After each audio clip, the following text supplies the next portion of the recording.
नमस्कार, सत श्री अकाल, आदाब। मैं मयूर आहिर आप सभी का स्वागत करता हूं इस चैनल पे जिसका नाम है बॉलीवुड की अनसुनी कहानियां। दोस्तों, धर्म जी को फिल्मों में ब्रेक किस प्रकार मिला ये तो आप सभी लोग जानते हो, लेकिन फिर भी अगर आप ये कहानी सुनना चाहते हो तो मुझे कमेंट जरूर कीजिएगा, ये कहानी भी मैं आपको सुनाऊंगा। लेकिन फिलहाल तो मैं इस कहानी में से एक छोटा सा हिस्सा निकाल के आपको सुनाने वाला हूँ। धर्म जी को फर्स्ट क्लास की अकोमोडेशन मिल रही थी, फिर भी क्यों धर्म जी ने थर्ड क्लास में ट्रैवल किया, ये कहानी मैं आज आपको सुनाने वाला हूँ।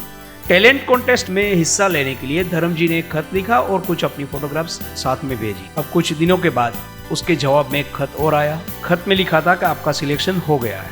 तो ये सुन के धर्म जी बड़े ही खुश हो गए। खत में और भी कई बातें लिखी थी, जैसे कि आपको बम्बई आना पड़ेगा और बम्बई आने के लिए आपको फर्स्ट क्लास अकोमोडेशन दिया जाएगा और जैसे ही आप बम्बई आओगे आपके टिकट जो है वो रीइंबर्स कर दी जाएगी। धर्म जी ने जैसे तैसे करके पैसे इकट्ठा किए बम्बई जाने के लिए, लेकिन मन में एक कहीं पर विचार आया कि अगर मैं वहां गया और मेरी टिकट जो है वो रीइंबर्स नहीं हुई, अगर मुझे उसके पैसे नहीं मिले और मैं फर्स्ट क्लास में ट्रैवल करके जाता हूँ तो मेरे पास तो वापस आने के लिए भी पैसे नहीं बचेंगे। तो अब धर्म जी परेशान कि क्या किया जाए। सोचा कि एक काम करते हैं, थर्ड क्लास में ही चलते हैं।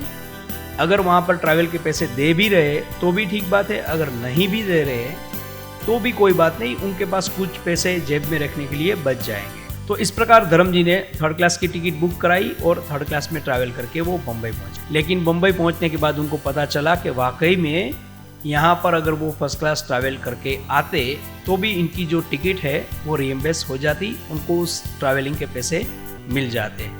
लेकिन इस बात का उनको दुख नहीं था कि उन्होंने फर्स्ट क्लास में ट्रैवल नहीं किया, बल्कि इस बात की खुशी थी कि उन्होंने उस कॉन्टेस्ट में हिस्सा लिया। बाद में वो कॉन्टेस्ट जीत भी गए और आज धर्म जी इस मुकाम पर पहुंच गए। अब धर्म जी की बात निकली है तो एक किस्सा मुझे याद आ रहा है।